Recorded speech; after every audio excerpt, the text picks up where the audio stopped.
आप देख रहे हैं हॉरर नाइट्स। यदि आप आपके इस चैनल पर नए हैं और हॉरर स्टोरी सुनना आपको पसंद है तो अभी सब्सक्राइब कर लें ताकि आने वाली सभी डर की सच्ची घटनाओं का अपडेट आपको समय से मिलता रहे।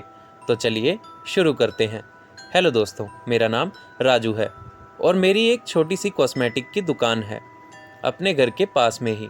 पर आज से 30 साल पहले मेरे सिर पर एक गैंगस्टर बनने का जुनून सवार था।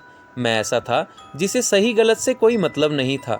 पर वो कहते हैं ना, बुरे कामों का नतीजा अक्सर बुरा ही होता है।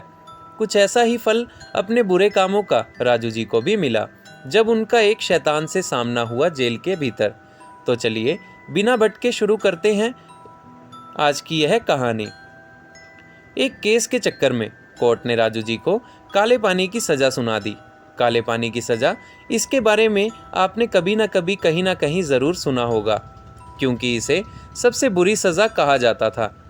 कोई कोई ही होता था जो ये सज़ा पूरी कर पाता था, वो भी सही सलामत। राजू जी बताते हैं, एक केस में उन्हें भी काले पानी की सज़ा दी गई और उन्हें उस जेल में लाया गया जहां काले पानी की सज़ा भुगतने वाले कैदियों को रखा जाता था। पहले दिन तो उनको काल कोठरी में ही बिताना पड़ा और पहले दिन बिल्कुल ठीक रहा।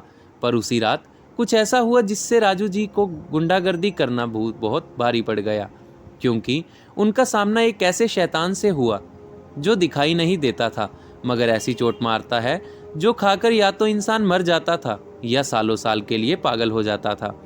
ऐसा क्या हुआ था राजू जी के साथ, चलिए जानते हैं। पहले दिन पुलिस वैन में मुझे उस जेल में लाया गया। आकर मुझे पता चला कि यहाँ सब कुछ अंदर ही मिलता है, मतलब कि 2 टाइम के खाना। और उस जेल के अंदर हवा पानी आने की भी कोई जगह नहीं थी। और आप समझ ही सकते हैं कि दुनियादारी से दूर एक काल कोठरी में 5 साल का समय बिताना आखिर कितना मुश्किल हो सकता है। पर ये 5 साल तो ऐसे ही चले जाएंगे, ऐसा अपने मन को समझाने लगा, क्योंकि अब जुर्म करने की आदत जो पड़ चुकी थी। सुबह से शाम तो यूं ही सब कुछ खुद को समझाते हुए सब निकल गई। वैसे तो बाहर आ जा नहीं सकता था, पर फिर भी अंधेरे और उजाले का पता जरूर चल रहा था।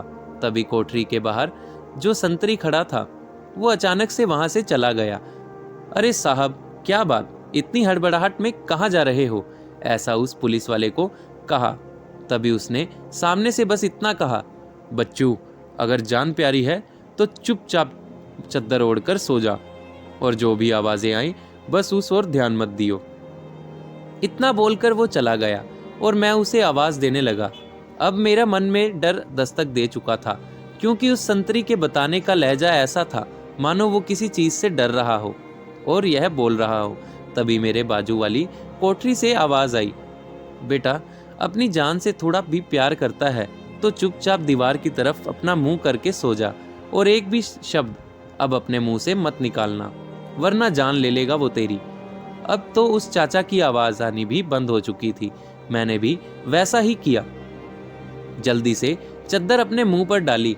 नींद तो आ नहीं रही थी, क्योंकि मन में एक ही बात बार बार आ रही थी कि ऐसा कौन है जिसका डर इन सबको दिलों में छाया हुआ है। तभी अचानक बाहर कहीं दूर से एक धीमी सी आवाज आने लगी, बेड़ियां खड़खड़ाने की।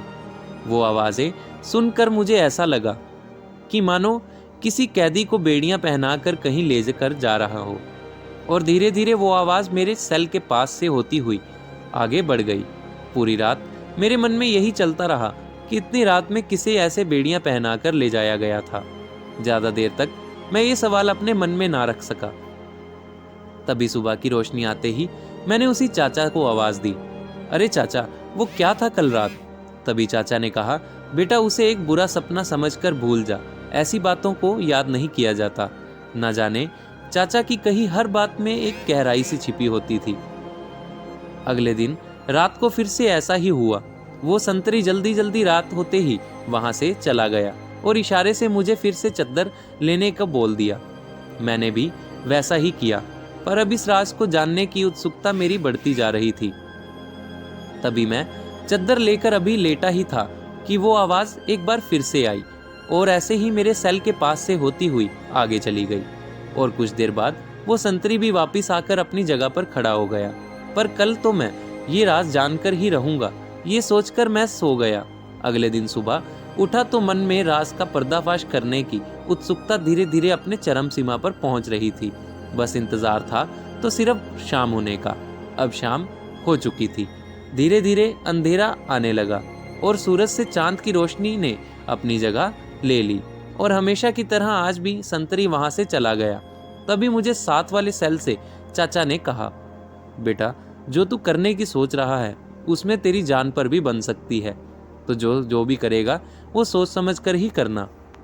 यार चाचा, तुम्हें कैसे पता मैं ऐसा कुछ सोचने हूँ या करने वाला हूँ? पर चाचा की कोई आवाज नहीं आई। पर तभी वो बेड़ियों की आवाजें फिर से आने लगी। मैं जल्दी से सलाखों के पास आया और छिपकर बाहर की ओर देखने लगा।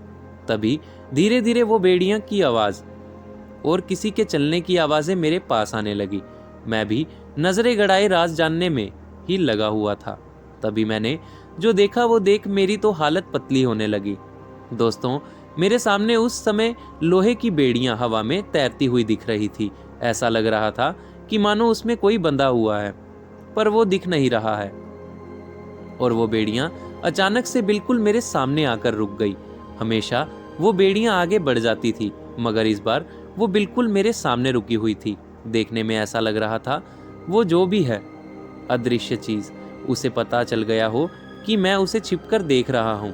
दोस्तों, मैं इतना डर गया कि डर के मारे मैंने पीछे दीवार की तरफ बढ़ने लगा और जोर जोर से चीखने लगा। तभी वो बेड़ियां एकदम से सलाखों के आर पार होकर मेरे सामने आ गई और किसी ने मुझे उठाया और उठाकर 3 बार दीवार से दे मारा। ऐसा लग रहा था कि 2 हाथ मुझे पकड़ हुए हैं। वो पकड़ इतनी मजबूत थी कि मेरे हाथों पर पंजे के निशान आ गए। मैं था भी एक 4 दीवारी में कैद, जिस वजह से मैं तो कहीं जा भी नहीं सकता था। तभी वो लोहे की बेड़ी मेरे सिर पर आकर लगी और मेरी आंखें उसी समय बंद होने लगी। सुबह जब मुझे होश आया तो मैं अपने सेल में ही गिरा हुआ था। सामने वही संतरी खड़ा हुआ था और मुझे देखकर मुस्कुरा रहा था। उसने कहा, अरे बच्चू, तुझे मैंने चेतावनी दी थी कि चद्दर से बाहर मत निकलियो, अब देख खुद की हालत। तभी मैंने हाथ लगाकर अपने सिर पर देखा तो मैंने पाया मेरे सिर पर गड्ढा बन चुका है और उस गड्ढे में से खून निकल रहा है। तभी मैंने उसी चाचा को आवाज लगाई और चाचा से पूछा, चाचा इस सब के पीछे का राज क्या है और वो कौन आदमी है जो आता है पर दिखाई नहीं देता? तभी चाचा ने मुझे उसका राज बताया, जो सुनकर मैं तो हक्का बक्का ही रह गया और डर से थर थर कांपने लगा।